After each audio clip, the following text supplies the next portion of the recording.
नमस्कार। मैं आप सभी का आज के इस वेबिनार में तहे दिल से स्वागत करता हूँ। संदेश जी स्वागत है आपका, सीता जी स्वागत है। आज के इस संवाद सारथी वेबिनार को शुरू करने के पहले हमारे एनजीओ के बारे में यहाँ पर जानकारी देना चाहूँगा। हमारा एनजीओ पिछले 13 साल से संकल्प फाउंडेशन नाम से जलगांव महाराष्ट्र में काम कर रहा है। हमारा एनजीओ ऑफलाइन और ऑनलाइन दोनों माध्यम से काम करता है। हमारे एनजीओ का जो बेसिक प्रिंसिपल है महात्मा गांधी जी का, चलो देहाती की ओर, गो टू विलेजेस, और स्वामी विवेकानंद और रामकृष्ण परमहंस जी का शिव भावे जीव सेवा, इस प्रिंसिपल से हमारा एनजीओ कार्य कर रहा है। और पिछले 13 सालों से हम अलग अलग क्षेत्र में काम कर रहे हैं, जैसे रूरल डेवलपमेंट हो, water conservation, education, environment, women's empowerment, health, ऐसे अलग अलग फील्ड में हम कार्य कर रहे हैं। हम ऑनलाइन और ऑफलाइन दोनों माध्यम से कार्य कर रहे हैं। और ये कार्य करते वक्त हमें जो मौका मिलता है समाज की सेवा करने का, उससे हमें बहुत खुशी होती है। और कि हमें समाज की सेवा करने का मौका मिल रहा है। और ये सब करते वक्त जो भी हमारा अनुभव आया है उसके बारे में एक छोटा सा वीडियो क्लिप मैं यहाँ पर शेयर करने चाहता हूँ। मैं सभी का फिर से एक बार स्वागत।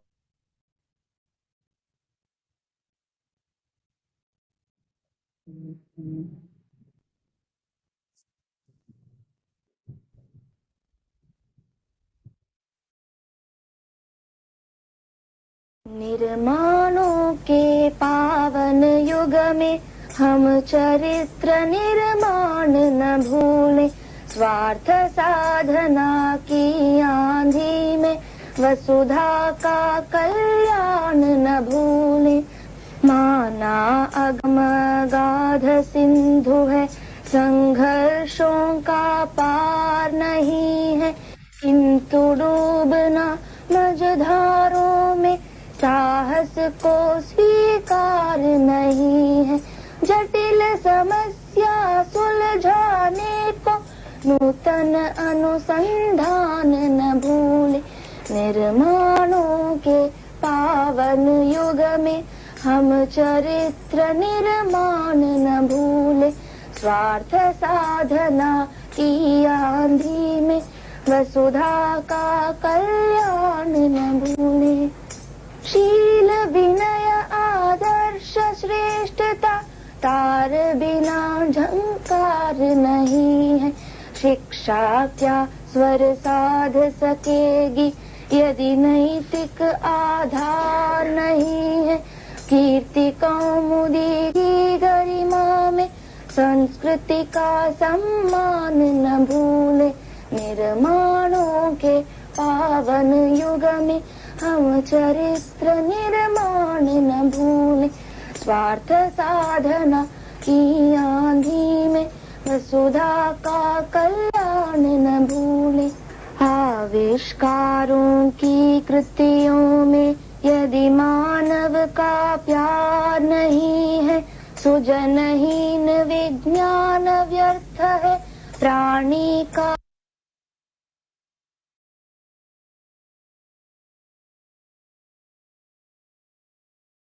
सुजनहीन विज्ञान व्यर्थ है।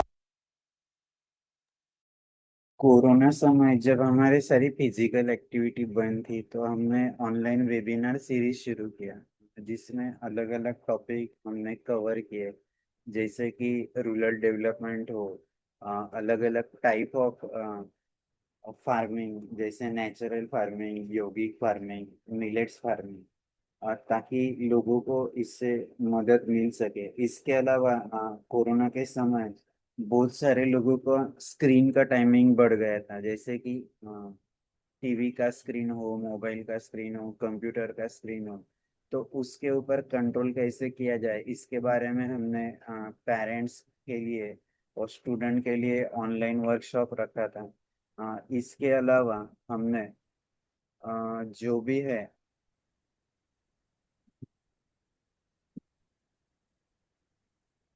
अलग अलग मतलब हमारे सबके जो पूजनीय है छत्रपति शिवाजी महाराज, डॉक्टर बाबा साहेब आम्बेडकर, भगवान गौतम बुद्ध, इनके चरित्र के ऊपर भी हमने वेबिनार सीरीज रखी ताकि लोगों को पता चले उनके बारे में, और उनका जो अच्छा कार्य है लोगों तक शेयर किया जा सके।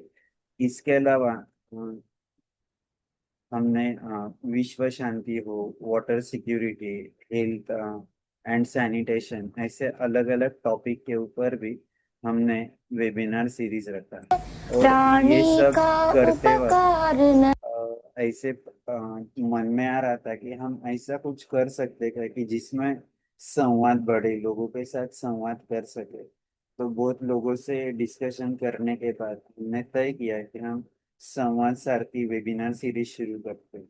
उसका मकसद यही था कि जो भी डिफरेंट लेबर विकलांग लोग हैं, उनके जीवन के बारे में जानना, उनसे संवाद करना, ये मकसद था। क्योंकि जो भी डिफरेंटली एबल लोग हैं वो हमेशा क्या करते हैं कि उनके लाइफ में हर रोज चैलेंजेस रहते हैं। वो हमेशा ही अपने लाइफ में स्ट्रगल के साथ जीते हैं। तो वो अपने आप में जो भी कमी है उसको पहचान कर उसके ऊपर कैसे वो हैवी हो जाते हैं, उस अपने लाइफ में बैलेंसिंग कैसे करते हैं। इसके अलावा जब वो पढ़ते हैं इन एजुकेशन सिस्टम, वो अपने परिवार में रहते हैं, वो अपने सोसाइटी के साथ जुड़ते हैं, तो उनका जो भी है अपने विकलांग के साथ वो कैसे अपने आप को सोसाइटी हो या एजुकेशन सिस्टम हो या उनका करियर हो, इसमें खुद को कैसे क्या एडजस्ट कर लेते हैं। इसलिए हमने ये वेबिनार सीरीज शुरू किया। आज तक 180 एपिसोड हुए हैं, और महाराष्ट्र के 36 में से 30 जिलों के महानुभाव जुड़े हैं। इसके अलावा महाराष्ट्र के अलावा गुजरात, कर्नाटका, दिल्ली, जम्मू एंड कश्मीर, उत्तराखंड, उत्तर प्रदेश, गोवा, इस क्षेत्र से भी हमारे साथ इस वेबिनार में महानुभाव जुड़े। और हमेशा जो भी महानुभाव यहाँ पर आते हैं तो उनसे हमें नई चीज सीखने को मिलती है, सुनने को मिलती है, और ऑनलाइन के माध्यम से लोगों तक पहुंचाने का हमें मौका मिलता है। तो हमें बहुत खुशी होती है कि इस तरीके से जब हम संवाद सारथी में लोगों से संवाद करते हैं तो हमें खुद ही नहीं, हमारे एनजीओ को ही नहीं, लेकिन जो भी लोग ऑनलाइन के माध्यम से देखते हैं तो उनको जरूर प्रेरणा मिलती है कि जीना कैसे अपना जीवन, इतने ऑब्स्टेकल होने के बाद भी एक विकलांग व्यक्ति कैसे क्या अपने आप को सिद्ध करता है, सोसाइटी में एडजस्ट कर लेता है, अपने एजुकेशन करते वक्त एजुकेशन सिस्टम के साथ एडजस्ट कर लेता है, अपने करियर के साथ एडजस्ट कर लेता है। तो ये उनसे सुनने में और सीखने में जरूर हमें और सभी को प्रेरणा मिलती है। मैं ज्यादा वक्त न लेते हुए हमारे आज के वक्त का ललित जी इनका परिचय करने के लिए मीनल दीदी को मैं इनवाइट करता हूँ। मीनल जी। Thank you Vishal dada. आज के हमारे वक्ता है mister Lalit Kishore Pargi. Lalit Kishore Pargi is a dedicated healthcare professional and social worker from Rajasthan, currently serving as a nursing officer at the Center of Competence for Sickle Cell Disease, MB Government Hospital, R&T Medical College, Udaipur. Despite being affected by sickle cell disease himself, he has devoted his life to creating awareness and supporting patients across southern Rajasthan.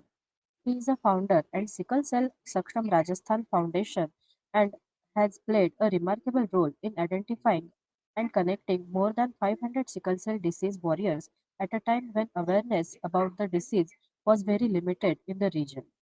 His educational background includes nursing, social science, and public administration, along with Business Accelerator Program certificate from IIM Ranchi. For his outstanding contribution in healthcare and social service, he has received several honors, including including the Nurses Ratan Best Worker Award and recognition by Honorable Chief Minister Bhajanlal Sharma for his innovative work in the field of sickle cell diseases. His interest includes cricket, traveling, and social work. With this brief introduction, I would like to invite Mr. Lalit Kishore Pargi to deliver his talk. Thank you so much. पहले तो विशाल जी और संवाद सारथी में मुझे ये opportunity देने के लिए कि मैं इस प्लेटफॉर्म पे आ पाया और आप सभी के सामने मैं अपनी बात रख पाऊंगा आज। और मुझे बड़ी खुशी है कि मतलब आप जिस तरह से आपने जो वर्क्स बताया, आपने इतने टाइम में कोविड के टाइम में बहुत से काम किए, उसके लिए मैं तहे दिल से आपको आभार व्यक्त करता हूँ। और साथ ही मुझे इनवाइट करने के लिए भी कि मैं यहाँ पे सिकल सेल डिजीज के बारे में कुछ बता पाऊँ। और ये सिकल सेल डिजीज किस तरह से क्योंकि 21 डिसेबिलिटी जो है, उन डिसेबिलिटीज में आपने सभी डिसेबिलिटी लगभग थैलेसीमिया, हीमोफीलिया, इन सब के बारे में आप अच्छे से परिचित होंगे। पर सिकल सेल डिजीज एक ऐसा ब्लड डिसऑर्डर है जो पिछले 4-5 सालों में आपने सुना होगा इसके लिए ज्यादा, इससे पहले सुना नहीं गया होगा उसको।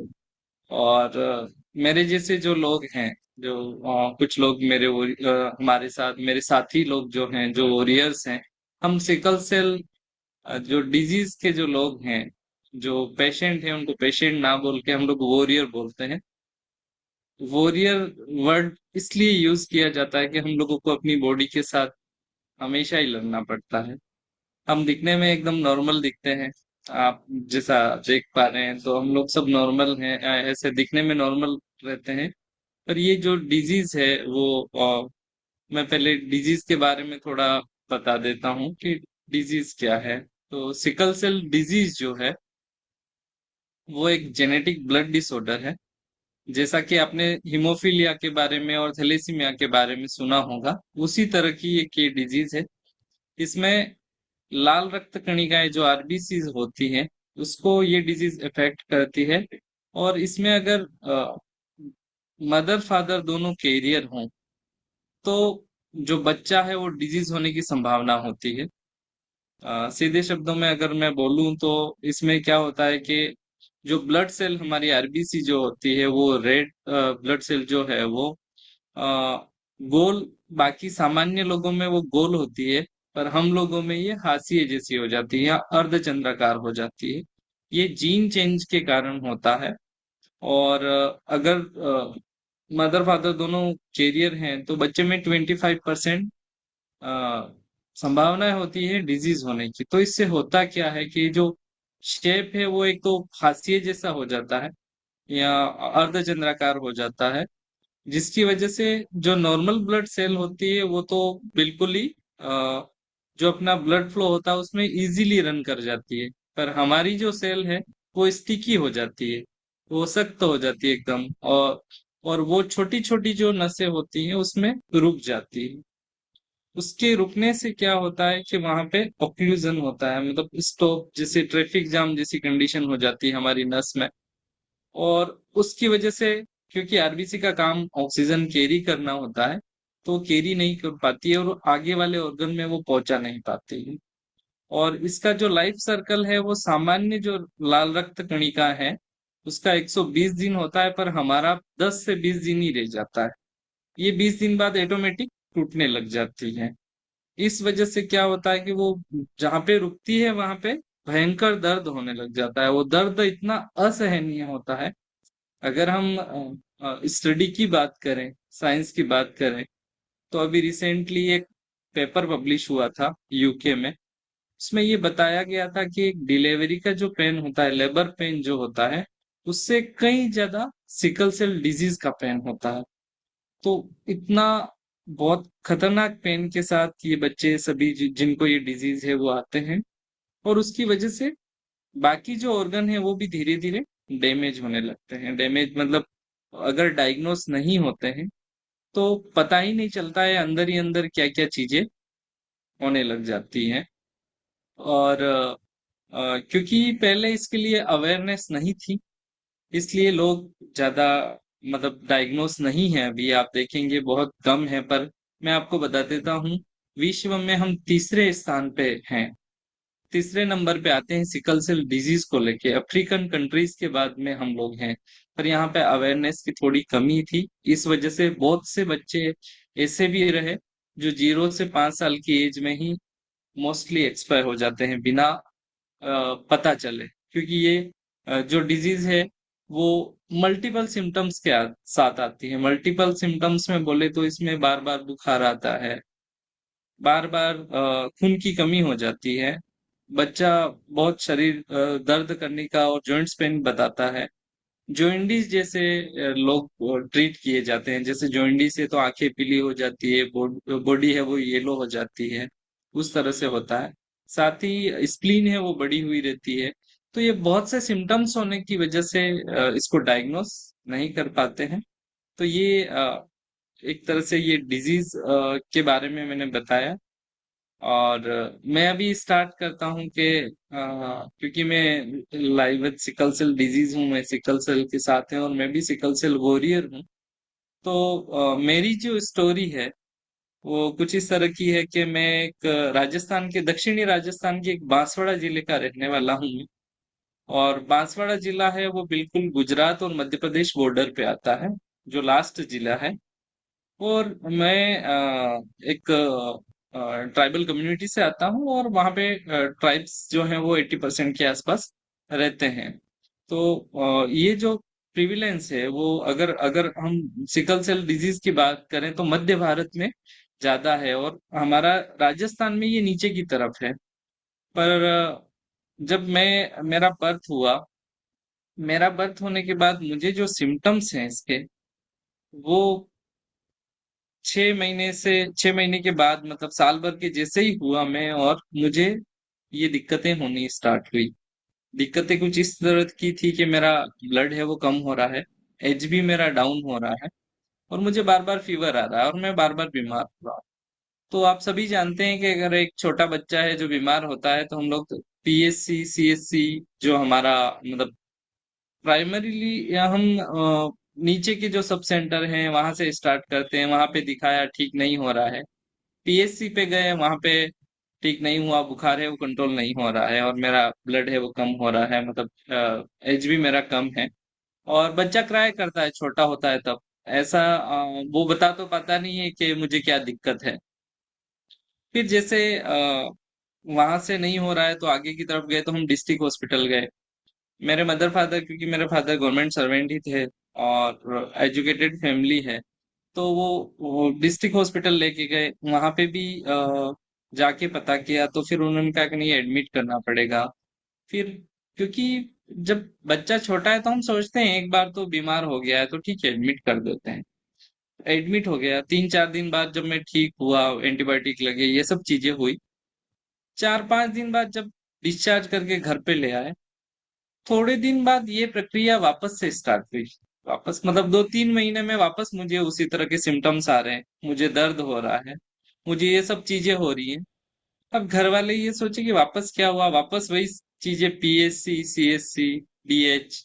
और हम लोग जहां से आते हैं तो गुजरात हमारा पास में पड़ता है, तो हम लोग मोस्टली क्या करते हैं कि गुजरात की तरफ मूव करते हैं, तो वहां के प्राइवेट हॉस्पिटल्स में। तो वहां पे गए, वहां पे भी सेम चीज के, नहीं एडमिट करना पड़ेगा क्योंकि ब्लड कम है। एडमिट किया गया। अब ये चीज साल में 2-3 बार हो गई। अब 2-3 बार के बाद वापस से आगे ये बढ़ती चली गई, मतलब दूसरे साल वही कंडीशन है, 3-4 बार हॉस्पिटलाइज होना है। चौथे साल वही बात है। 5वें साल वही बात है। अब एक बच्चा है जो ये सभी सिम्टम्स के साथ है और बार बार हम लोग एडमिट हो रहे हैं, मतलब एडमिट हो रहा है। तो मतलब 2-3-4 साल तो ठीक है, चल मतलब लेके जाते हैं सब कुछ। फिर आपको पता है तो हम लोग सुपर स्टेशन की तरफ बढ़ने लगते हैं, मतलब आपका पड़ोसी है या आपके रिलेटिव हैं, वो ये बताते हैं कि क्या पता शायद हॉस्पिटल का ना हो सकता है मतलब आपको मंदिर मस्जिद झाड़ फूक ये सब भी कराना चाहिए। तो हम उस तरफ मूव होते हैं। तो मेरी फैमिली भी उसी तरह से आगे की तरफ मूव हुई। मतलब हॉस्पिटल तो हम जा ही रहे हैं, ये दिक्कतें चल ही रही हैं, मतलब साल में कभी ऐसा होता कि 3-4 महीने कुछ नहीं हुआ तो वापस छठे महीने हो गया और 7वें 8वें महीने कंटिन्यू हो गया, ऐसा भी वेदर चेंज हुआ दिक्कत होने लग गई ऐसा। तो फिर वही मंदिर मस्जिद झाड़ फूक सब कुछ 10 साल हो गए। अब ये सब चीजें चल रही हैं, पर आपको पता है एक फैमिली मतलब कब तक इस तरह से एक बच्चे के पीछे लगी रहेगी। फिर एक टाइम आता है जब फैमिली भी अपनी मेंटेलिटी ये बनाती है कि पता नहीं शायद बच्चा बीमार ही है। और तब तक मैं भी समझदार होने लग गया, 10 साल होने को थे, 10 साल हो गए, तो मैं भी ये सोचता था कि मैं इतनी सारी दवाइयां खाता हूँ पर मेरा दर्द कम क्यों नहीं होता है।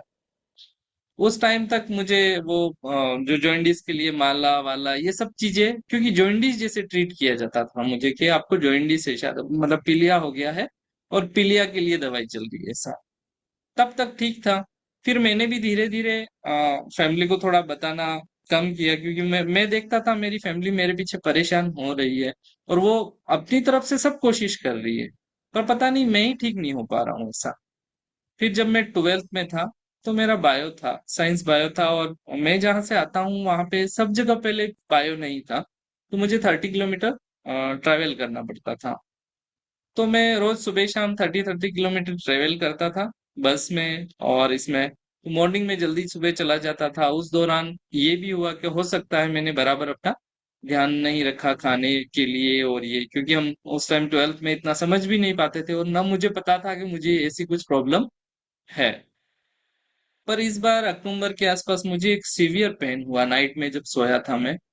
अब अब जो पेन है वो इतना सीवियर है कि मैं उस बेड से उठ नहीं पा रहा। मतलब इतना ज्यादा पेन हो रहा है मुझे, बहुत सी दिक्कतें हो रही हैं, फीवर भी इतना ज्यादा है। फिर वही सेम मेरे पापा मम्मी आए मुझे लेके गए हॉस्पिटल, लेके गए पीएससी सीएससी। फिर वही हमारा वहाँ पे गुजरात में एक पास में टाउन है मोडासा करके, वहां पे चले गए। वहां पे तो दीपावली का टाइम था तो मुझे 6 ग्राम एचबी के साथ वापस डिस्चार्ज कर दिया गया कि नहीं शायद मैं भी मलेरिया है या ऐसा कुछ है, स्प्लीन स्प्लीन बड़ा हुआ है, पर आप ठीक हो जाओगे और अभी दीपावली है तो हम आपकी छुट्टी कर रहे हैं करके 6 ग्राम एचबी के साथ मुझे डिस्चार्ज कर दिया गया। घर पे वापस आते आते मुझे वापस से सेम फीवर और बहुत सी प्रॉब्लम्स, वापस पेन इतना सीवियर होने लग गया। तो क्योंकि मैं मेरे नाना के वहां पे रहता था तो मेरे नाना उस टाइम में बीडीओ थे, उनकी मेडिसिन अहमदाबाद की एक बड़े इंटरनेशनल हॉस्पिटल में चलती थी। तो उन्होंने सोचा नहीं ये बार बार ये सब चीजें हो रही है तो हमें जाना चाहिए शायद। तो तब तक मतलब मुझे जब लेके गए तो मैं 4 ग्राम एचबी के साथ उस बड़े हॉस्पिटल में पहुंचा। और वहां पे मुझे, क्योंकि मेरा स्प्लीन बड़ा हुआ था, मुझे जॉन्डिस था, मुझे हेडेक भी था, एकदम कमजोर सा बच्चा था मैं। तो उन्होंने देखा कि पता नहीं शायद कोई इन्फेक्शियस डिजीज है, तो मुझे इन्फेक्शियस डिजीज के जो डॉक्टर थे उनके अंडर में एडमिट किया गया। फिर मेरा बोन पेन था तो ऑर्थोपेडिक को भी इन्वॉल्व किया। फिर हेडेक वेडेक था तो न्यूरोलॉजिस्ट को इन्वॉल्व किया गया। फिर गेस्ट्रो वालों को भी किया क्योंकि स्प्लीन बड़ा हुआ था मेरा और लिवर डैमेज के करीब जा रहा है उस तरह की सब, और मैं अनकॉन्शियस अनकॉन्शियस कंडीशन में उस टाइम पहुंचा था वहां पे। फिर फाइनली लास्ट में हेमेटोलॉजिस्ट को लिया गया क्योंकि मेरा एचबी कम था। तो उस टाइम में वहां पे भी जो इसके लिए टेस्ट होता है एचबी इलेक्ट्रोफोरेसिस या एचपीएलसी जिसको बोलते हैं, वो करवाया गया। तो अ, बाकी सब चीजें सेटल होती तब तक वो रिपोर्ट आ गई 7 दिन में। फिर मैंने इस सिकल सेल वर्ड को पहली बार 16 साल की एज में सुना। 16 साल बाद मुझे पता चला कि मुझे सिकल सेल डिजीज है, जब डॉक्टर्स ने बताया कि आपको जेनेटिक ब्लड डिसऑर्डर है। तो जैसा कि अपन अभी किसी को इतनी एज होने के बाद अगर किसी फैमिली को ये बताएं कि नहीं आपके बच्चे को जेनेटिक ब्लड डिसऑर्डर है तो कोई मानने के लिए तैयार नहीं होता। सेम कंडीशन मेरी थी। मेरे मदर फादर मानने को तैयार नहीं थे कि नहीं कैसे हो सकता, हमें तो कुछ दिक्कत ही नहीं हुई, अगर जेनेटिक ब्लड डिसऑर्डर है तो हमें भी तो कुछ होना चाहिए। तो फिर हमारे जो वहां पे जो ट्रीटिंग डॉक्टर थे उन्होंने कहा कि नहीं अब हम आपका कैस्केड स्क्रीनिंग भी करेंगे। तो मेरे मदर फादर का और मेरी सिस्टर्स का टेस्ट हुआ, तब पता चला कि मेरी मदर हैं वो सिकल सेल कैरियर थे और फादर हैं वो बीटा थैलेसीमिया कैरियर थे, इसलिए मुझे सिकल विद बीटा थैलेसीमिया। और जो कैरियर होते हैं उसमें सिम्टम्स ना के बराबर आते हैं, मतलब होते ही नहीं है, इसलिए हमें पता ही नहीं चलता कि वो कैरियर है। तो इस वजह से उस टाइम 16 साल की एज में मैंने पहली बार सुना, और पहली बार मेरी दवाई सिकल सेल डिजीज को लेके स्टार्ट हुई। और वो एक ऐसा टाइम था, आप देखेंगे सिकल सेल वाले बच्चों को, मेरे साथ मेरे जो फ्रेंड्स यहाँ पे जुड़े हुए हैं, या मेरे कलीग जो मेरे साथ काम करते हैं वो भी जुड़े हुए हैं, हम लोगों ने वो चीज फेस की है। क्योंकि हम दिखते एकदम नॉर्मल हैं, पर एक्चुअल में हम नॉर्मल नहीं है, हमको बहुत सी दिक्कतें होती हैं। और सबसे बड़ी दर्द की बात यह है कि स्कूल ड्रॉपिंग, मतलब मेरा इतना स्कूल ड्रॉप हुआ है कि हम लोग जब देखते हैं कि जब मैं आज पीछे घूम के देखता हूँ तो मुझे लगता है कि मेरे जो फ्रेंड्स हैं वो, क्योंकि एक बच्चा है जो हॉस्पिटलाइज हो रहा है हर महीने या हर 2-3 महीने में हॉस्पिटलाइज हो रहा है, 5 से 7 दिन उसका पेन जाने में लगता है, तो 5 से 7 दिन रुक जाता है, मतलब वो पीछे की तरफ चला जाता है और उसके जो फ्रेंड लोग हैं वो आगे बढ़ जाते हैं। अब ये सब चीजें स्कूल में बार बार होती रहती है, आप बार बार हॉस्पिटलाइज हो रहे हैं, बार बार पीछे जा रहे हैं, बार बार हॉस्पिटलाइज होते हैं, बार बार पीछे जा रहे हैं, तो एक टाइम ऐसा आता है बच्चा ये सोचता है यार मैं तो कर ही नहीं पा रहा हूँ इनके साथ, और मैं पीछे मतलब रह रहा हूँ। तो मेरा भी करियर कॉम्प्रोमाइज हुआ उस टाइम में, क्योंकि मेरे जो फ्रेंड लोग हैं वो आज अच्छी पोजीशंस पे हैं। कोई एमडी पैथोलॉजिस्ट है मेरे, यहाँ कोई अभी सीएमएचओ है, या अच्छी पोस्ट पे हैं सभी। तो उस टाइम ये था कि मैं हॉस्पिटलाइज बार बार हो रहा था, उस वजह से मतलब मुझे अपने करियर के साथ कॉम्प्रोमाइज करना पड़ा। मेरा 2005 से 2011 के बीच में 70 टाइम हॉस्पिटलाइजेशन है, और वो हॉस्पिटलाइजेशन एक बड़े इंटरनेशनल हॉस्पिटल में था। तो कभी कभी मैं मुझे भी सोचने के लिए मजबूर होना पड़ता था कि मेरे पापा इतना पैसा कहाँ से लाएंगे इतना देने के लिए, क्योंकि मुझे पता है कि जब मैं फर्स्ट टाइम डायग्नोस हुआ तो 3.80 के आसपास कुछ बिल बना था उस हॉस्पिटल का, और उस टाइम मेरे पापा की सैलरी है वो 25,000 से ज्यादा नहीं थी। तो फिर भी उन स्ट्रगलों के बाद भी उन्होंने, मेरे पापा जी ने बहुत मतलब मुझे बचाने की कोशिश की हमेशा। और इसके बाद मैंने सोचा कि नहीं, मुझे शायद पहले अपने आप को समझना पड़ेगा। तो मेरा बायो टेक्नोलॉजी में एडमिशन हुआ हुआ मेरी फैमिली ने नहीं भेजा, क्योंकि मैं अकेला मेल चाइल्ड हूँ घर में। तो नहीं, आप मतलब हम नहीं रिस्क ले सकते करके। और फिर मैंने सोचा कि नहीं, मुझे अगर अपने आप को अच्छे से समझना है तो मुझे नर्सिंग करना है एक बार। और मैंने फिर नर्सिंग भी उन्हीं हालातों में की है, बार बार हॉस्पिटलाइज होते रहते और इस तरह से। और नर्सिंग कंप्लीट जब मेरा हुआ तो मैं धीरे धीरे अपने आप को समझने लगा। इससे पहले मैं भी काफी टाइम डिप्रेशन में रहा कि मुझे ऐसी बीमारी क्यों है, मेरे बाकी सब लोग बहुत कुछ अच्छा कर रहे हैं और मैं इतना पीछे क्यों हूँ, और मतलब मुझे कैसे हो गई, इस तरह से मैं सोचता था। पर हाँ, ये डेफिनेटली है कि मेरी फैमिली ने मेरा साथ कभी नहीं छोड़ा, और उन्होंने हमेशा मुझे जिस भी कंडीशन में मैं रहा फुल ऑन सपोर्ट किया। और 2011 में मेरा फर्स्ट टाइम एवियन डायग्नोस हुआ। ये जो बीमारी है वो बहुत से ऑर्गन डैमेज करती है, तो हमारा जो हिप है वो सबसे ज्यादा प्रभावित होता है उसमें। तो हमारी जो कूल्हे की हड्डी है वो मोस्टली खराब होती है। तो मेरा उस टाइम फर्स्ट टाइम में डायग्नोस हुआ था। पर उसके बाद 2019 तक मेरा सही चला। मेरा 2016 में मेरा पोस्टिंग हुआ एज ए नर्सिंग ऑफिसर। मैं यहाँ पे आरएनटी मेडिकल कॉलेज उदयपुर में आया, और इसके बाद भी मैं वार्ड में काम कर रहा था। मैंने मतलब इतना नहीं सोचा था कि मैं इस तरह से काम करूंगा राजस्थान में या ऐसा। पर कोविड के टाइम में क्या हुआ कि मतलब मैं भी इन्फेक्टेड हुआ, तो मैंने जैसा बताया मेरा हीप है वो एवियन हुआ था।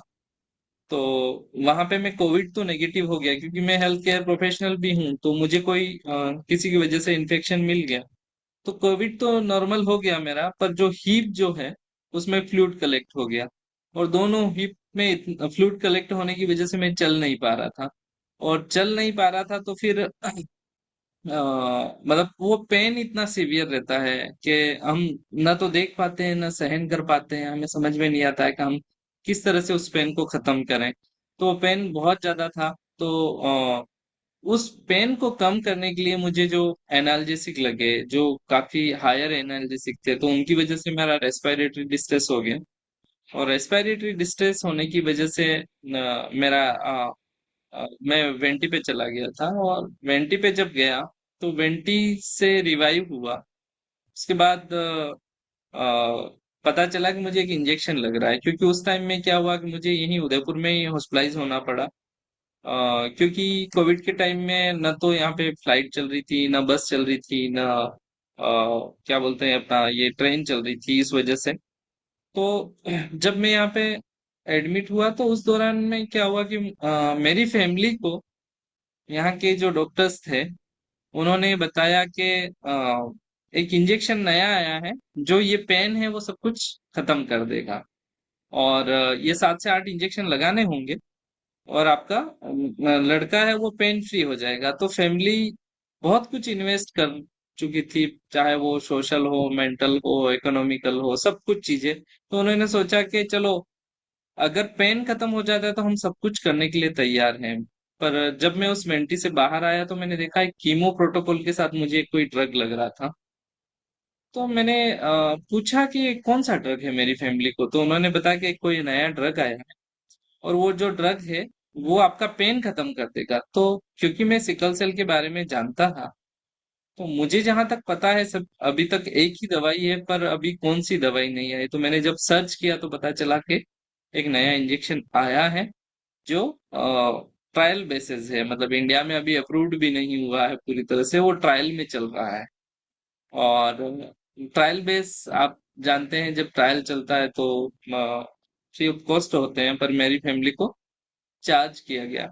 और वो जब मैंने उसका प्राइस सुना तो मेरे होश उड़ गए। मतलब हर 28 डेज में मुझे 1 लाख रुपए पे करना है। और मेरी फैमिली ऐसी थी कि उन्होंने 8 लाख पहले ही पे कर दिए थे। फिर उस टाइम में मैंने सोचा कि ठीक है, मेरी फैमिली बैकग्राउंड थोड़ा ठीक है तो वो लोग इतना पे कर पा रहे हैं। पर एक ट्राइब बच्चा, क्योंकि मुझे पता है कि हमारे यहाँ पे राजस्थान में कुछ एरिया है जहाँ पे सिकल प्रिविलेंट है, मैंने स्टडी पढ़ रखी थी, पर यहाँ पे कोई काम नहीं कर रहा। तो मैंने उस टाइम सोचा कि मेरी फैमिली ठीक है कि वो इतना इन्वेस्ट कर पा रही है, पर एक जो ट्राइब बच्चा जो जो आज कमाते हैं वो शाम को खाएंगे, या आज कमाएंगे और कल खाएंगे, उन लोगों में किसी को ये बीमारी अगर, क्योंकि ये ट्राइब पॉपुलेशन में ज्यादा है, तो उनका क्या होगा। एंड देन मैंने उस हॉस्पिटल बेड से डिसाइड किया कि नहीं, मुझे इस सिकल सेल कम्युनिटी के लिए वर्क करना है और मैं इसके लिए काम करूंगा। तो मैंने फर्स्ट टाइम जब सर्च किया, क्योंकि मुझे पता था फॉरेन में बहुत से ऑर्गेनाइजेशन हैं, तो मैंने फर्स्ट टाइम जब सर्च किया कि इंडिया में कोई तो होगा जो इसके लिए वर्क कर रहा है। तो अभी मेरे साथ जुड़े हुए हैं नेहा जी यहाँ पे। तो मेरी फर्स्ट इनसे बात हुई, और एक ऐप थी सिकल सेल की, उस पे हम लोग जुड़े। और इन्होंने भी बताया कि ये भी इस तरह से हैं, तो मुझे लगा कि नहीं, मेरे जैसे और भी लोग हैं। इससे पहले मैं ये सोच रहा था कि सिर्फ मैं ही हूँ। फिर इन्होंने मुझे एक नास्को करके ऑर्गेनाइजेशन है, उनसे जुड़वाया, और वहां पे एक उड़ान सीरीज आती है, उसमें मेरा एक वीडियो आया।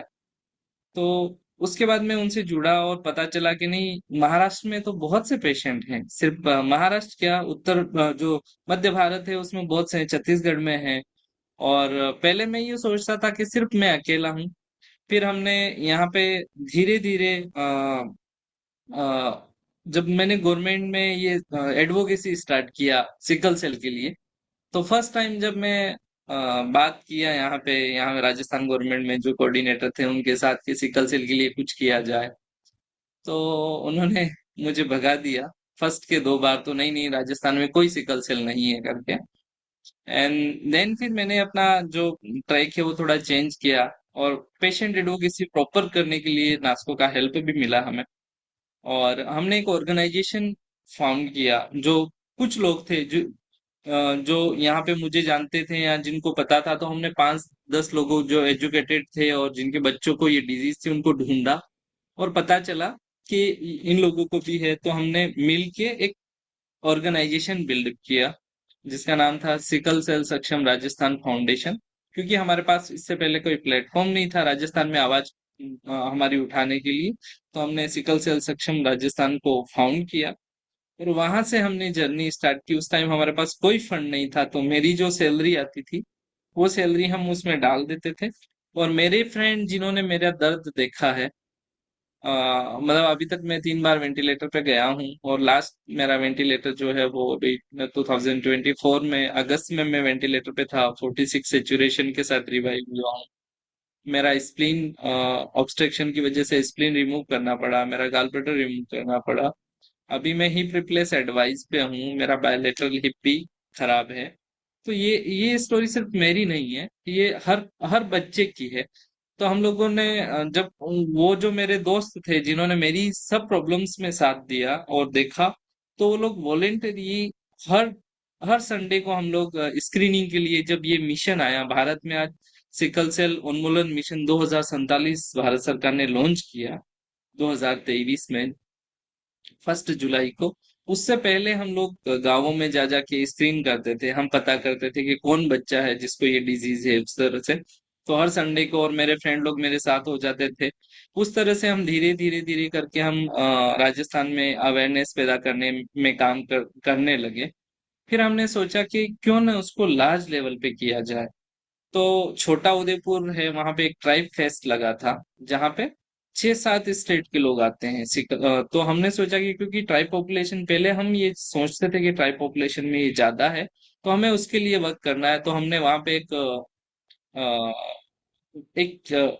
हमने स्टॉल लिया, और वही सेम मेरी जो सैलरी थी उसने उससे हमने अपने पम्पलेट्स बनाए, अपने बैनर्स बनाए, और सब लोग हम वहां पे जाके और अवेयरनेस कर रहे थे। तो वहां से एक वीडियो है वो वायरल हुआ, और वो वीडियो मिनिस्ट्री तक भी पहुंचा। और CCMB CSIR है हैदराबाद में, उसके चीफ साइंटिस्ट हैं डॉक्टर, सॉरी मैं नाम भूल रहा हूँ, चांडक, डॉक्टर चांडक के पास पहुंचा। तो उन्होंने उसको देखा, तो उन्हें लगा कि राजस्थान में तो हमने कभी जिक्र ही नहीं किया कि राजस्थान में वो सिकल सेल मिशन देखते थे इससे पहले, ये मिशन लॉन्च हुआ उससे पहले।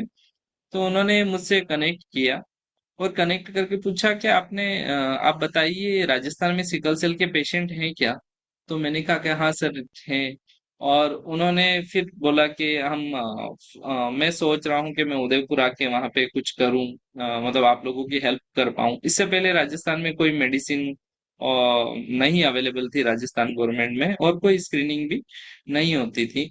तो फिर वो पहली बार उन्होंने कहा कि मैं आऊंगा। इससे पहले हम लोगों ने एग्रेसिवली जो एडवोकेसी है वो स्टार्ट की, मैंने विधानसभा में क्वेश्चन पुटअप कराए। और हम लोग अपनी तरफ से बिना क्रिटिसाइज किए हुए, गवर्नमेंट की बिना क्रिटिसाइज किए हुए, हम साथ में हॉस्पिटल एडमिनिस्ट्रेशन को साथ में लेके, उसमें एक अहम रोल डॉक्टर लाखन कोसवाल थे, जिन्होंने जो बैकबोन थे, हमारे डीन थे, उन्होंने बहुत हेल्प किया। और वो कंधे से कंधा मिला के हमारे साथ चले। तो हम लोगों ने धीरे धीरे एडवोकेसी को आगे बढ़ाया। और यहाँ पे जब डॉक्टर चांडक से मिलना हुआ, तो पहली बार राजस्थान में सिकल सेल पे हमने एक पेशेंट ग्रुप मीटिंग किया, जिसमें 20 से 30 लोग जुड़े थे। और सेकेंड पार्ट में हमने 450 लोग डॉक्टर्स के साथ CME पहली बार सिकल सेल पे ऑर्गेनाइज किया। उस टाइम भी हम लोग वही मेरी सेम सैलरी बेसिस हम लोग थे। तो थोड़ी थोड़ी मेरे फ्रेंड्स लोगों ने भी मेरी हेल्प की, और हमने उसको ऑर्गेनाइज किया पहली बार सिकल सेल को लेके।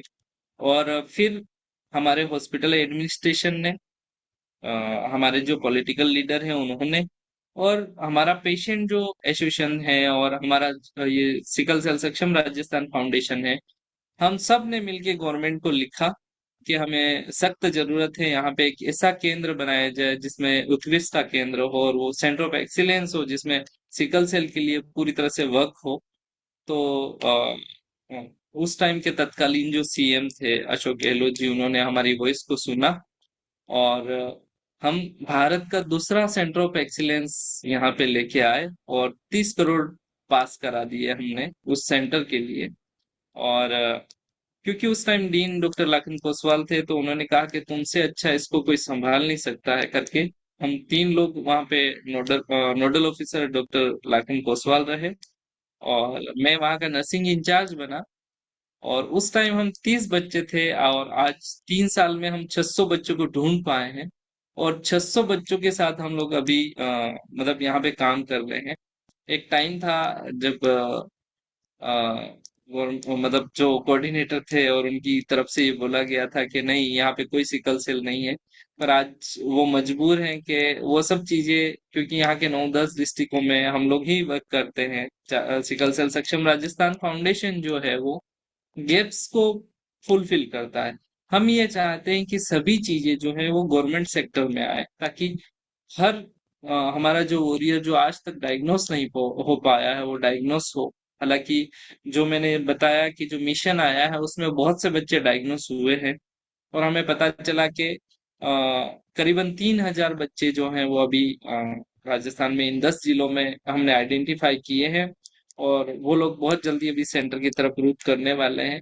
और हम लोग एज ए फाउंडेशन हम हमारा काम है कि जो गवर्नमेंट के गैप्स जहाँ पे हमें लगते हैं उनको फुलफिल करते हैं। हम लोग वहां पे ब्रिजिंग का काम करके हम अवेयरनेस जनरेशन का जो काम है वो अच्छे से अभी हम लोग कर रहे हैं। और उसके लिए मैं थैंक्स भी करना चाहूंगा, क्योंकि हमारे साथ जुड़े हुए भी हैं मेरे फ्रेंड्स लोग और जो मेरे कलीग्स हैं जो मेरे साथ वर्क करते हैं।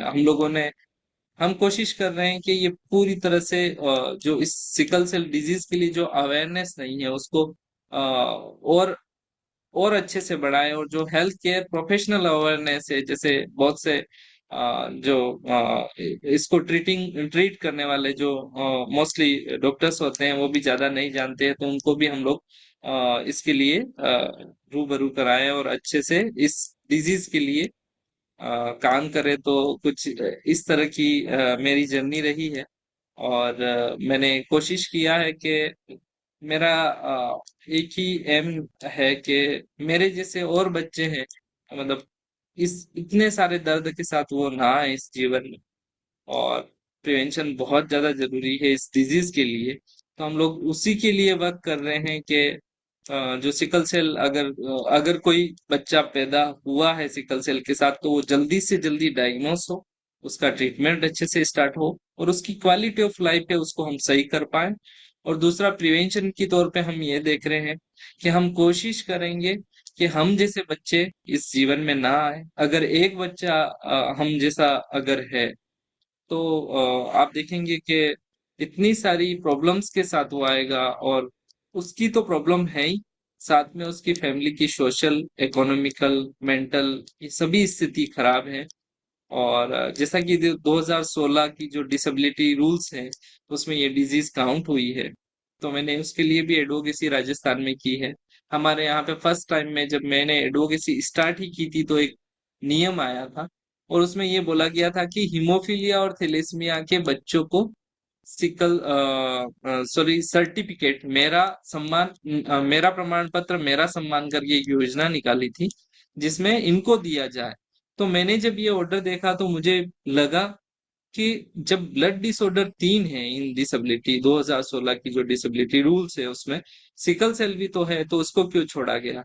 तो हमने नास्को के साथ मिलके हमने ट्विटर पे ट्रेंड किया और हमने इतने मतलब ट्वीट किए कि जो हमारे आईएएस थे एमडी एनएचएम थे वो रात को मजबूर हो गए उनको मुझे कॉल करने के लिए। उन्होंने मुझे मैसेज किया कि please share your contact detail. And then फिर वो मुझसे जुड़े तो मैंने बताया कि सर आपने जो ऑर्डर निकाला है वो बिल्कुल गलत है। गलत तो नहीं पर आपने उसमें एक चूक की है और ये चूक वो जो है वो जो सिकल सेल डिजीज भी है। तो उन्होंने पूछा कि क्या राजस्थान में सिकल सेल डिजीज है। मैंने कहा हाँ सर है। तो उन्होंने बोला कि आपके पास कोई अगर गजट हो तो मुझे भेजिए। तो मैंने वो गजट उनको भेजा और उनको भेजने के बाद मैंने पूछा कि सर क्या मुझे मिलना पड़ेगा। तो उन्होंने कहा नहीं, मिलने की जरूरत नहीं है, मुझे नहीं पता था कि सिकल सेल डिजीज राजस्थान में है। मैं विद इन 7 दिन के अंदर ये नया ऑर्डर निकाल दूंगा और सिकल सेल को इसमें इन्वॉल्व कर दूंगा। तो 7 दिन के बाद जब नया ऑर्डर आया तो यहाँ पे सिकल सेल डिजीज के डिसेबिलिटी कार्ड बनने लग गए। और मैं आपको एक डाटा भी शेयर करना चाहूंगा क्योंकि मैं सेंटर ऑफ कॉम्पिटेंस में नर्सिंग इंचार्ज भी हूँ। तो हमने इसको इनिशिएटिव के रूप में लिया कि ये जो डिसेबिलिटी है वो इनका अधिकार है। और हमने गए 19 जून को ये सोचा था कि नहीं, हम सभी बच्चों को ये डिसेबिलिटी प्रोवाइड करेंगे। और अभी अभी तक आज दिन तक हमने 200 बच्चों को डिसेबिलिटी सर्टिफिकेट बना के दिया है, उनकी पेंशन चालू करवाई है। और क्योंकि ये वैसे तो जॉब रिजर्वेशन नहीं है, पर इसमें मल्टीपल डिसेबिलिटी जो होती है उसकी वजह से जॉब रिजर्वेशन होता है। तो मल्टीपल डिसेबल मेरे 4 बच्चों का गवर्नमेंट सर्वेंट में अभी सिलेक्शन हुआ है। ये हमने डिसेबिलिटी के लिए ये किया है अभी। तो ये मेरी स्टोरी थी।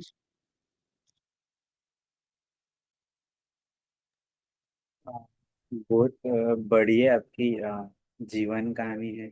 और जैसे आपने कहा कि कितना पेन होता है कि वो अनबिलीवेबल।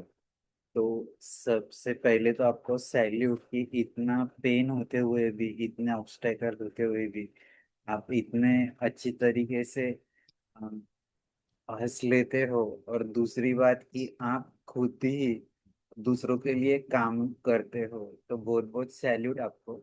सर, आपके पूरे जर्नी में मेरा एक सवाल था, व्हाट इज द जी happiest moment in your life कि जो आप भूल नहीं सकते? सर, सबसे हैप्पीएस्ट मोमेंट अगर कहेंगे तो एक बच्ची थी जो हमारे यहाँ पे एडमिट हुई थी। उसको सिकल सेल डिजीज था।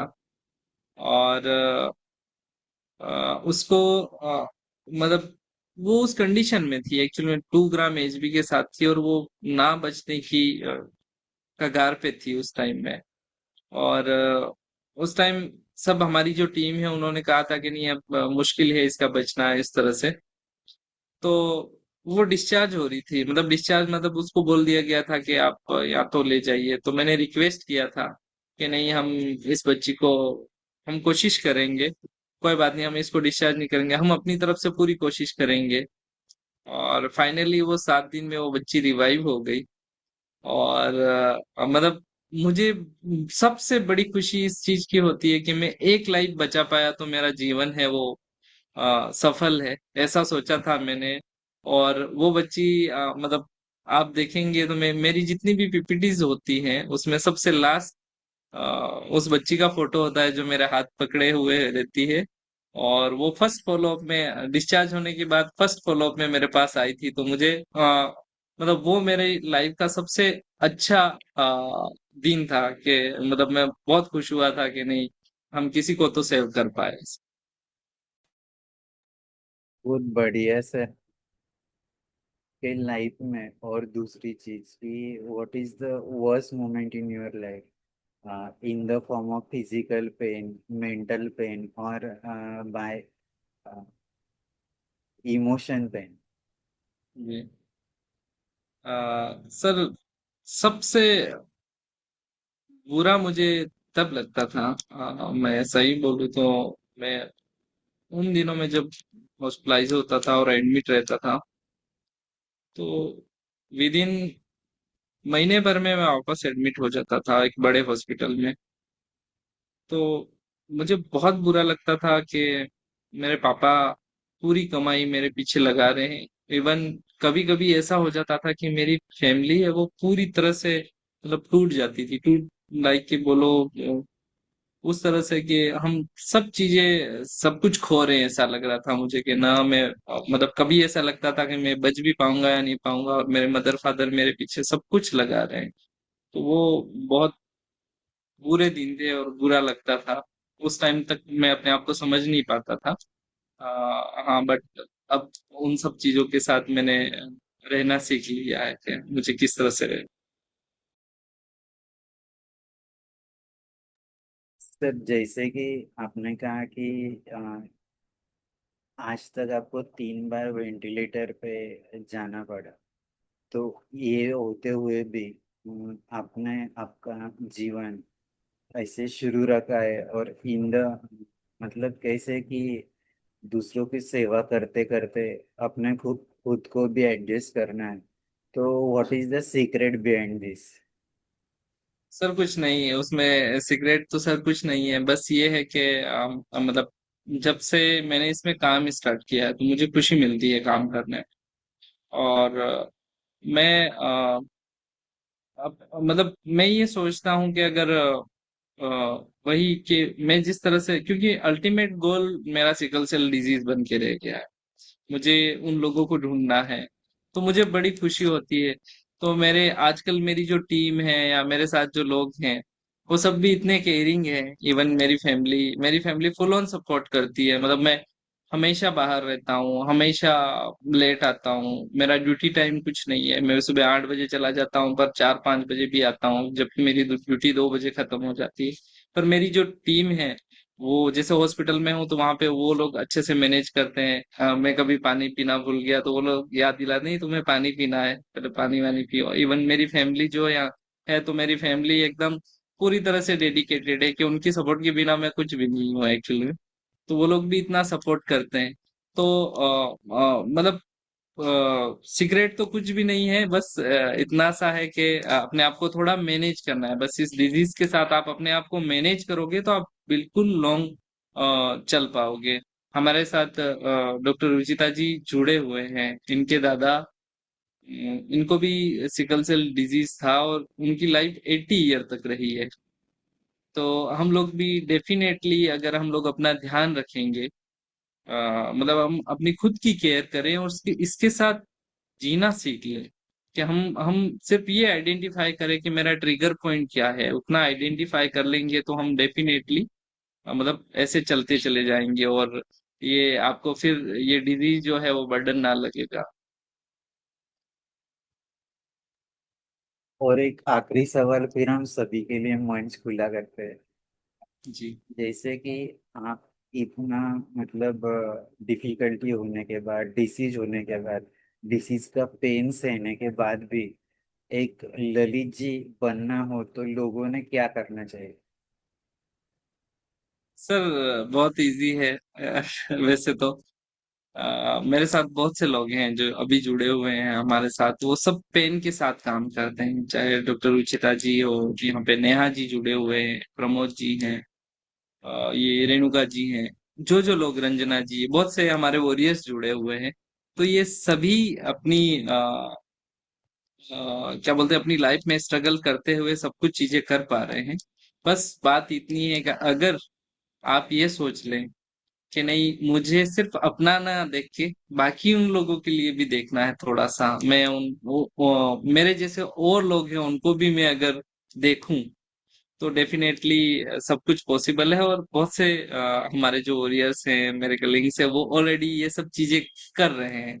उसमें मैंने जैसे बताया, रुचिता जी हैं वो गुजरात से हैं, वो वहां पे कर रहे हैं। नेहा जी हैं वो छत्तीसगढ़ रायपुर से हैं, तो वो वहां पे कर रहे हैं, वो खुद भी डिजीज हैं फिर भी कर रहे हैं। पल्लवी जी हैं वो भी वहां से हैं, छत्तीसगढ़ से, वो भी कर रहे हैं। प्रमोद जी हैं जो कोटा से हैं। सब अपनी अपने लेवल पे, क्योंकि जिन जिन लोगों ने ये पेन देखा है, तो ये सभी ये चाहते हैं कि जो पेन हमने देखा है वो एटलीस्ट हमारे भाई बहन छोटे हो।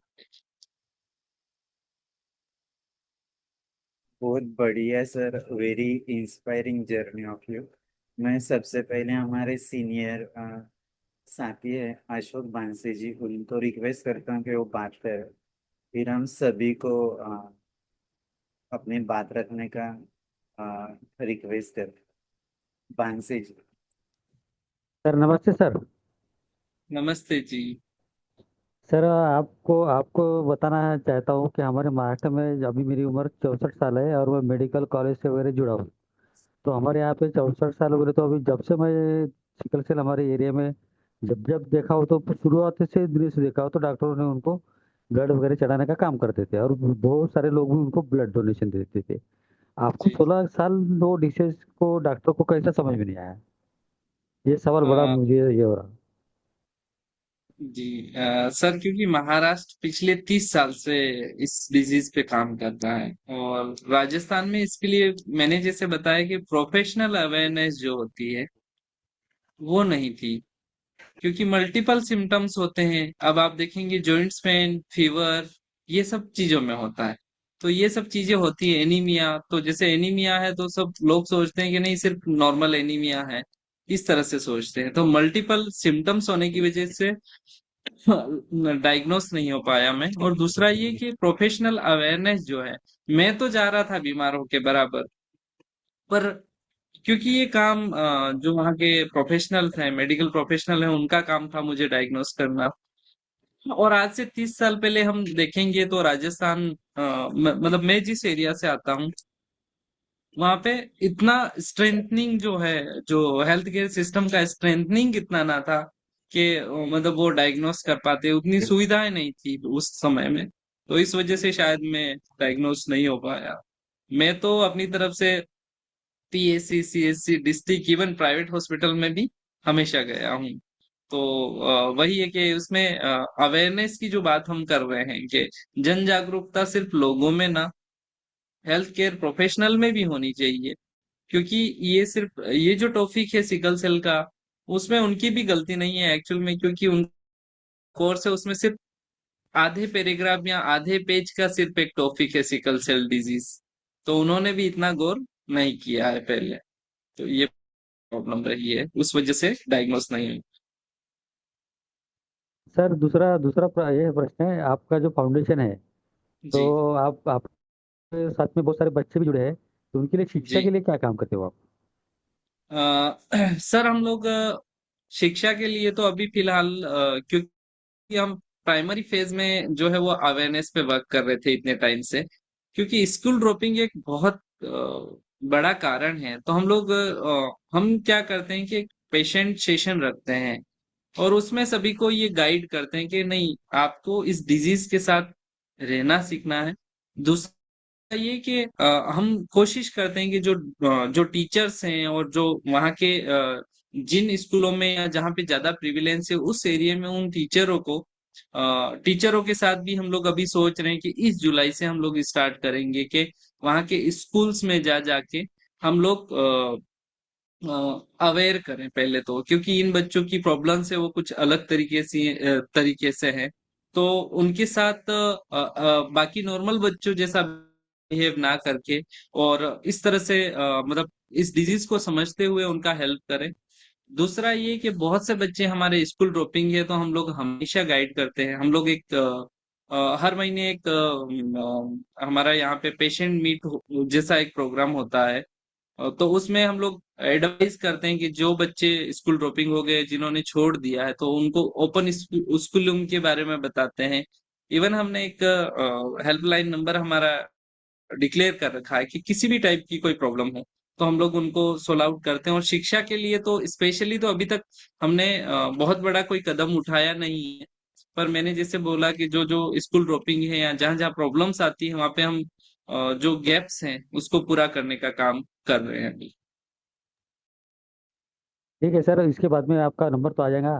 तो हमारे यहाँ पे बहुत सारे ऑर्गेनाइजर है, कोई शिक्षा के लिए जी। स्कॉलरशिप भी देते हैं, आपको बता जी। देंगे। और दूसरा बिल्कुल। एक बात बताइए सर, क्या ये डिसेबिलिटी है तो इसका परसेंटेज वगैरह का प्रमाण कैसा रहता है? सर इसमें एक इलेक्ट्रोफोरेसिस टेस्ट होता है या एचपीएलसी जो टेस्ट होता है, उसमें एचबीएस लेवल होता है, मतलब सिकल कितना है। तो अगर जिसका एचबीएस है वो 50% से ऊपर है तो उसको डिजीज माना जाता है, और 50% से नीचे है तो वो कैरियर होता है। तो 50% से ऊपर जिसका भी है, और एक बार हाइड्रोक्सूरिया अगर किसी को लिखा है या उसको पेन क्राइसिस आया, एक बार एडमिट हुआ है, तो उसको 40% डिसेबिलिटी मिल जाता है। इजी कर दिया है उसको। और उसके लिए नास्को ने काम किया है, क्योंकि पहले इसके रूल्स है बहुत ज्यादा टाइट थे। मतलब बहुत ज्यादा टाइट थे कि आप साल में कम से कम 3 बार एडमिट होना चाहिए, आपका ट्रांसफ्यूजन होना चाहिए, बहुत से बाउंडेशन थे। पर 2025 में एक नई गाइडलाइन आई है, उस गाइडलाइन के अकॉर्डिंग अब आपके पास सिर्फ एक टेस्ट रिपोर्ट हो जिसमें एचबीएस है, सिकल सेल है, वो 50% से ऊपर होगा, तो उसका 40% इजीली उसको डिसेबिलिटी कार्ड मिल जाएगा। और उसके बाद अलग अलग क्राइटेरिया है, जैसे आपका स्प्लीन नहीं है, आपका एवीएन हुआ है, वो अलग अलग कैटेगरी फिर उसमें जुड़ती चली जाएगी। धन्यवाद सर, बहुत अच्छी माहिती दी आपने। थैंक यू, बहुत थैंक यू, बहुत थैंक धन्यवाद। You. Thank you Bhansi sir. पहले डॉक्टर सुनीता मैम, फिर अभी यामिनी जी ने हैंड रेज किया है, तो पहले डॉक्टर सुनीता पवार, फिर यामिनी जी, आप बात रखिए। हेलो। हाँ बोलिए मैम। हाँ, नमस्कार। एक्चुअली डॉक्टर होने के बावजूद भी मुझे इतना नॉलेज नहीं था इस सिकल सेल के बारे में। आपने बहुत डीपली इसका नॉलेज दिया है। और जितने भी सारे इसके जैसे जो क्वेश्चंस थे उसके आंसर भी आपके बातचीत से मिले। अभी वो परसेंटेज का वो क्वेश्चन भी बहुत अच्छे से पूछा सर ने। जी पढ़ाई में तो सिर्फ एक पैराग्राफ रहता था, सिकल सेल एनीमिया ये खून की बीमारी है, और उसमें वो सिकल के आकार के वो सेल्स हो जाते हैं, बस इतना ही पढ़ाया जाता था। और अभी मतलब अभी वो 21st कैटेगरी में आया है, तो फिर भी इतना नॉलेज नहीं था जो सर आपने दिया है, बहुत अच्छा आप काम कर रहे हैं। और भी आपके जो डॉक्टर दोस्त हैं उनके बारे में, उनसे भी और ज़्यादा सुनने को हम चाहेंगे। इसलिए जी बिल्कुल। आपको all the best. Thank you. Thank you. जी thank you. Doctor Sunita ji medical officer है महाराष्ट्र के एक गवर्नमेंट हॉस्पिटल, और हमारे साथ जुड़े हैं संवाद सारथी में पिछले 3 सालों से। जी या हाँ, अभी यामिनी जी आपने हैंड रेज किया था, आप बात कीजिए, और जिनको भी बात करना है प्लीज अनम्यूट और बात कीजिए। हम सभी से सुनना चाहेंगे, जिनको भी बात करना है अनम्यूट कीजिए। संदेश जी। हाँ बोलिए यामिनी जी। हेलो। हाँ बोलिए बोलिए। Good evening sir. Good good evening. Evening. Sir वो डिसेबिलिटी कार्ड के बारे में पूछना था। जी बोलिए ना प्लीज। हाँ, यहाँ बन नहीं रहा है ना, बलौदा में थी, मतलब छत्तीसगढ़ में बलौदा में मैं गई थी बनवाने के लिए, फिर बन ही नहीं रहा। अच्छा तो यामिनी जी हमारे साथ नेहा जी जुड़े हुए हैं, छत्तीसगढ़ से हैं। और हमारी एक जो संस्था है हाँ। वहाँ पे सिकल केयर फाउंडेशन के नाम से है। नेहा जी हम्म। आप इनको थोड़ा सा बता दीजिए, या फिर नेहा जी का नंबर आपसे एक्सचेंज कर लेंगे ये। जी मैम का नंबर है, बात होती है उनसे। हाँ ठीक है यामिनी, फिर हम कॉल पे डिस्कस कर लेंगे, है ना। मैम। जी जी। Thank you. Thank you sir. Okay, bye. Welcome. Thank you. Sandesh जी।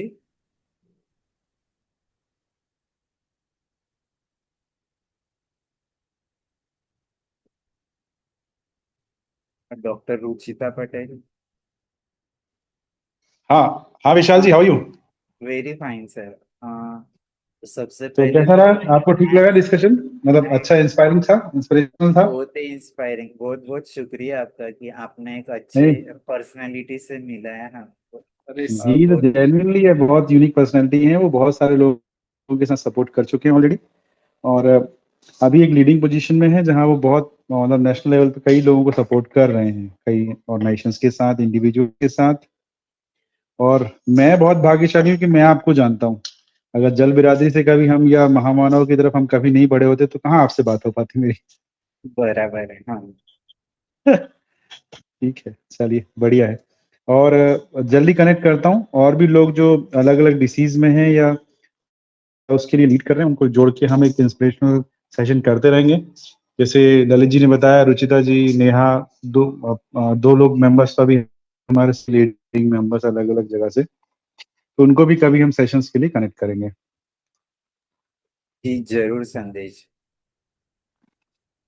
और कुछ आप विशेष कुछ शेयर करना चाहते हैं? सर कैसे हैं? सर कैसे हैं हमारे सर? बढ़िया। चलिए, अच्छी बात है।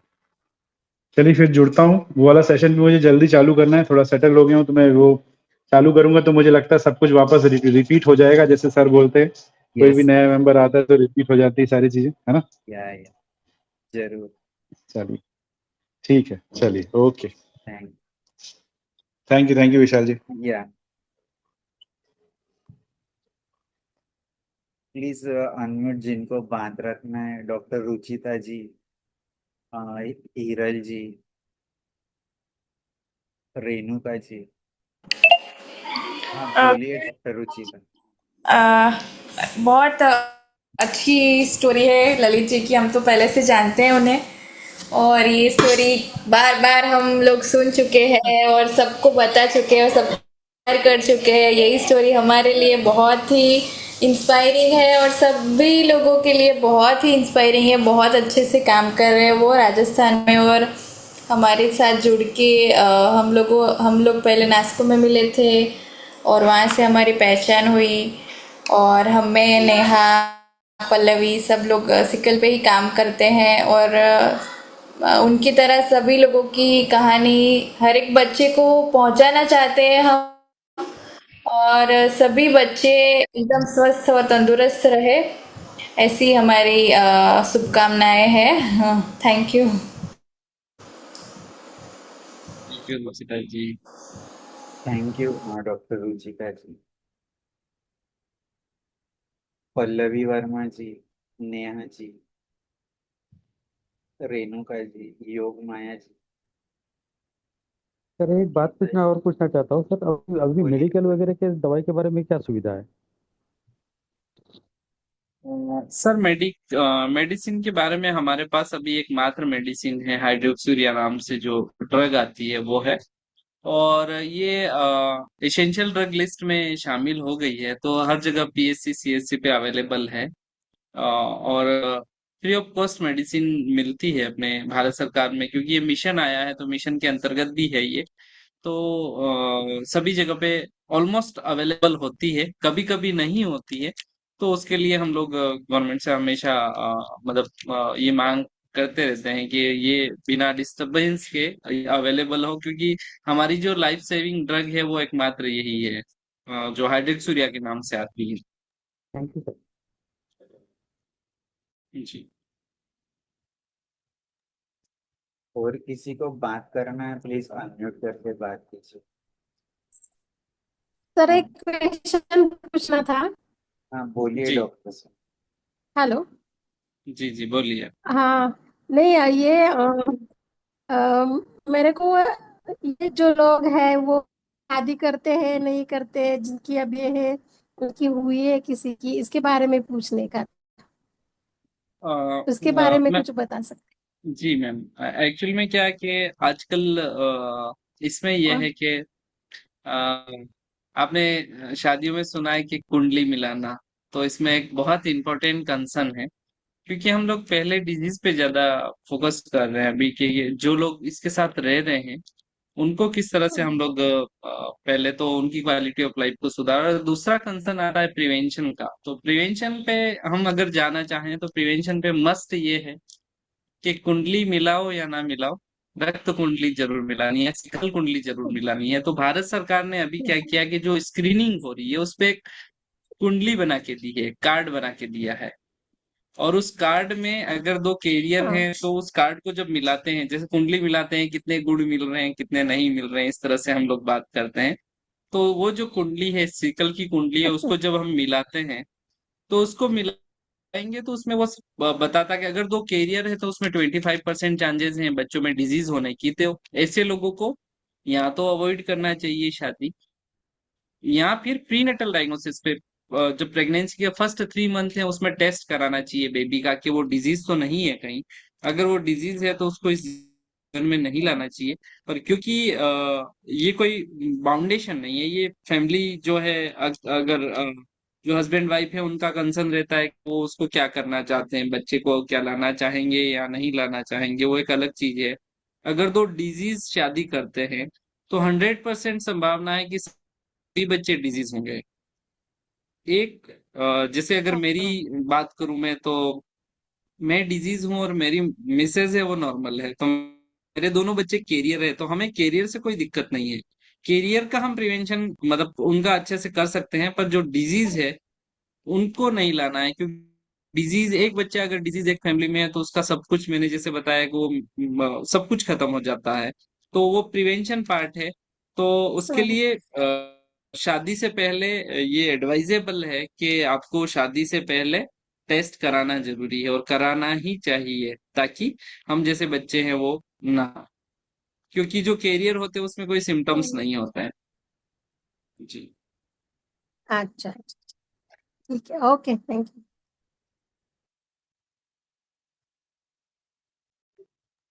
पिज्जा शेक आपने अनम्यूट किया था, आपको कुछ बात रखनी? पिज्जा जी।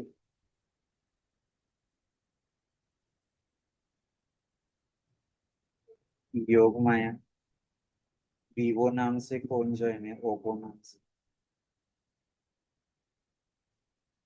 अगर आपको बात नहीं रखनी होगी तो हम फिर आगे जाते हैं, या फिर आपकी राह देखते हैं। जिसको भी बात करना है प्लीज अनम्यूट कीजिए। सर नमस्ते। हाँ बोलिए योग माया। नमस्ते। मैं एवियन के बारे में पूछना चाहती हूँ। मेरे को एवियन है तो उसमें ऑपरेशन कराना ही उसका एक ऑप्शन है कि बिना ऑपरेशन का भी सही कर सकते हैं उसको? मैडम उसमें डिपेंड करता है कि एवीएन में कौन सा स्टेज है। मेरा सेकेंड स्टेज बताए थे, एम्स में मेरा ट्रीटमेंट चल रहा है, लेकिन मेरे को ऑपरेशन का एडवाइस दे दिए हैं। एम्स कहाँ? आप कहाँ रायपुर। से हैं? रायपुर से हैं? मैं छत्तीसगढ़ से अच्छा, हूँ, रायपुर दुर्ग से। से हूँ, हाँ, लेकिन रायपुर में दिखा रही हूँ एम्स में।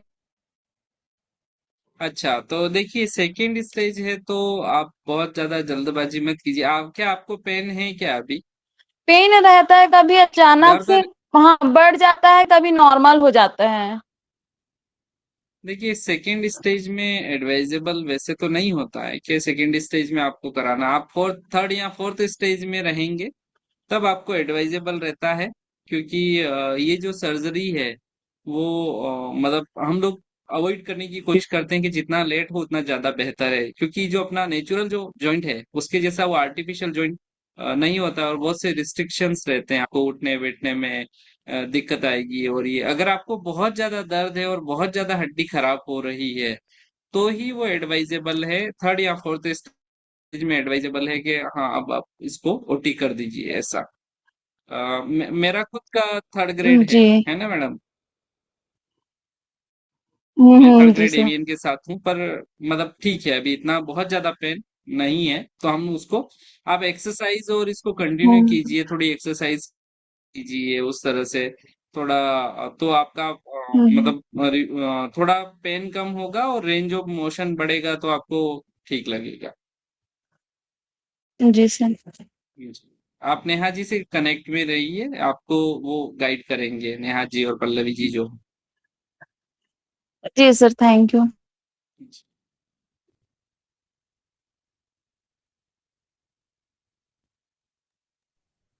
सर, किसी किसी में ऐसे एक्सटर्नल डिसेबिलिटी दिखती है क्या, अगर जॉइंट पेन करता है या हाँ, कुछ है होता है?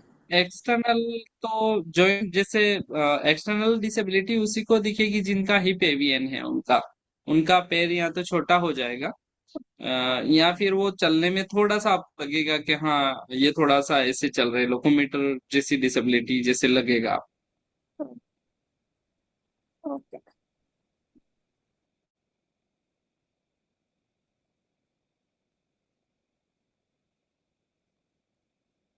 और किसी को कुछ बात रखना है प्लीज अनम्यूट।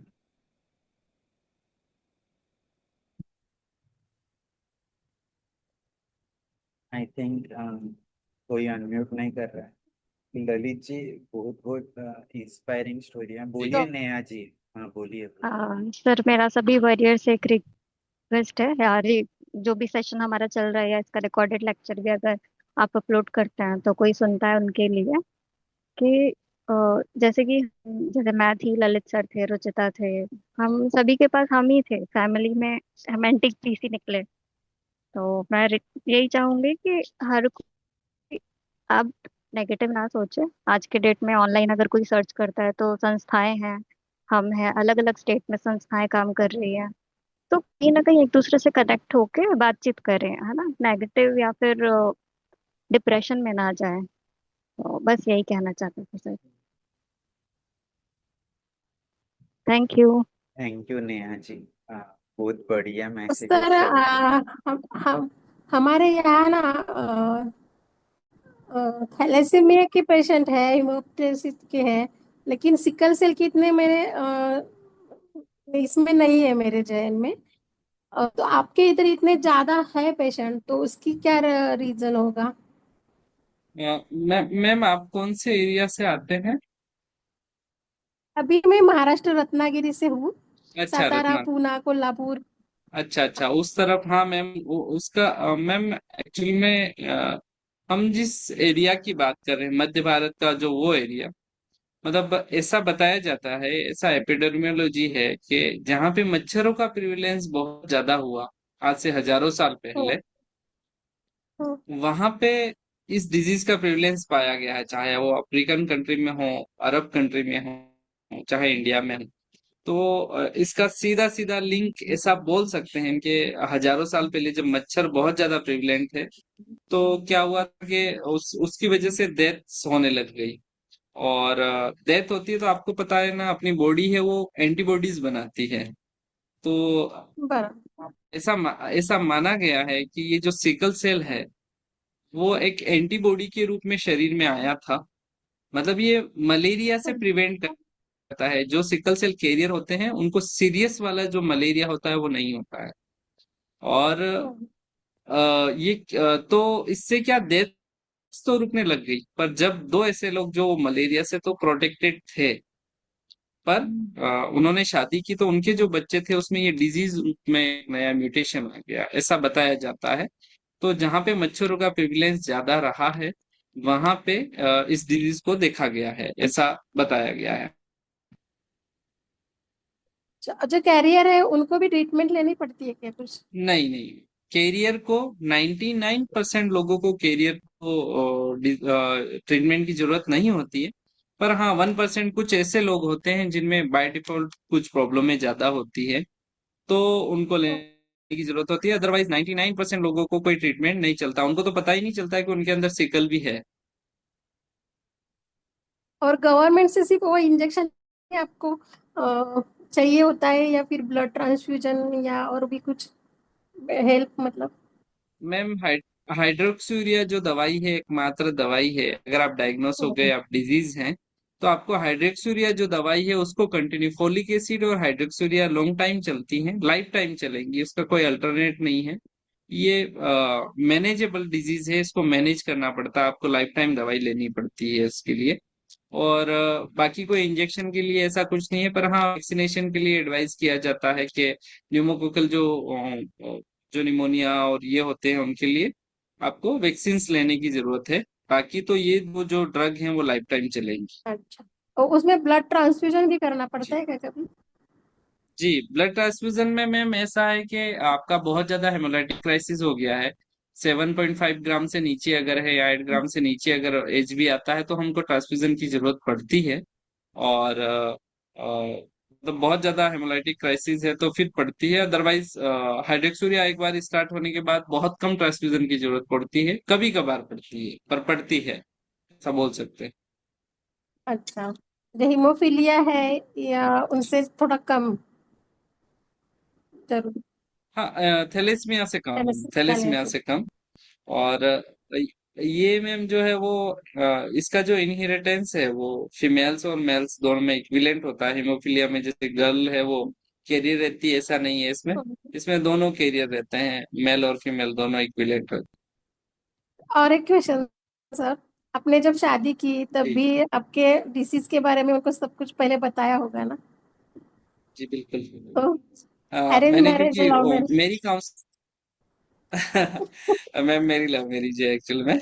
और मैं मतलब मेरी काउंसलिंग जो है वो बहुत अच्छे से हॉस्पिटल में हो गई थी, इसलिए हमने शादी से पहले टेस्ट करके और फिर ही शादी किया।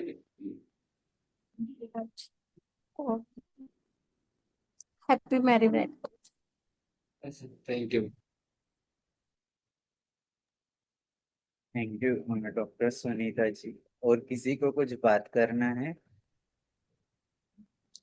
रेणुका कुमारी जी, ईजा जी, पल्लवी वर्मा जी।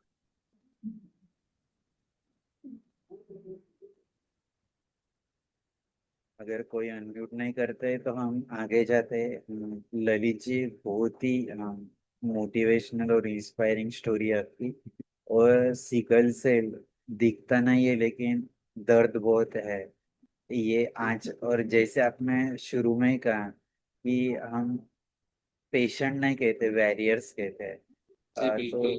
तो जरूर ये मतलब लड़ाई है रोज की। क्योंकि जैसे आपने कहा कि पेन इतना होता है कि जैसे लेबर पेन से भी ज्यादा। मैंने आज तक सुना था कि लेबर पेन ही सबसे ज्यादा पेनफुल रहता है। लेकिन जी आपने एक नई चीज बताई जो मालूम नहीं थी। तो सच में हैट्स ऑफ टू यू। और आपके जैसे जो भी वैरियर्स है उन सभी को भी सैल्यूट कि इतना दर्द सहते हुए भी आप इतना अच्छा कार्य कर रहे हो। आपके जो फ्यूचर ड्रीम्स है उसके लिए बहुत बहुत शुभकामनाएं। मैं हमारे संकल्प फाउंडेशन और संवाद सारथी परिवार के तरफ से आपका शुक्रिया अदा करना चाहूंगा। हम आगे भी संवाद में रहेंगे। और आपने जो बिल्कुल। कीमती समय दिया उसके लिए एक बार फिर से आपका थैंक यू कहना चाहूंगा। और सर, जाते जाते एक छोटा सा मैसेज सबके लिए कि जीवन कैसे जीना जी चाहिए उसके बारे में एक छोटा सा संदेश सभी के लिए आप बताइए। फिर हम आगे प्रार्थना से इस सत्संग का समापन करेंगे। जी। आ, मतलब मैं दो लाइन बोलना चाहूंगा कि हम जितने भी वॉरियर्स हैं, मैं हमेशा एक लाइन शेयर करता हूँ सबके साथ कि जो खिलाड़ी बड़ा बेहतरीन होता है उसके भाग में इतना सारा ये दर्द और ये सब कुछ चीजें आती है। तो हम लोग मतलब क्योंकि मैंने जैसे बताया आपको कि हम लोग वॉरियर हैं, तो हम लोग लड़ेंगे और जीतेंगे इसके साथ। और हम इस लड़ाई को साथ मतलब ये हमारा जो हमारा हमारी ये जो बीमारी है वो हमारी पहचान नहीं है, हमारी हिम्मत है वो हमारी पहचान बहुत ही बढ़िया। है। आपका ये जर्नी आगे भी ऐसे शुरू रहे। और जैसे कि आपने सेवा कार्य शुरू किया वो ऐसे ही शुरू रहे। इसके लिए आपको बहुत बहुत शुभकामनाएं। हम एक छोटी सी प्रार्थना से आज के इस सत्संग का समापन करते हैं। ओम सर्वे भवन्तु सुखिनः, सर्वे सन्तु निरामयाः, सर्वे भद्राणि पश्यन्तु, मा कश्चित् दुःखभाग् भवेत्। ओम शांति शांति शांति। ओम मैत्री मैत्री मैत्री। ओम विश्व मानव पर्व उत्क्रांति। ओम। बहुत बहुत शुक्रिया सभी का। हम अगले एपिसोड में फिर से मिलेंगे। तब तक हम रुकते हैं। Thank you very much. Thank you so much sir, और पूरी टीम को बहुत सारा धन्यवाद कि हमें मौका मिला सिकल सेल डिजीज पे खास से इस संवाद सारथी में बोलने के लिए।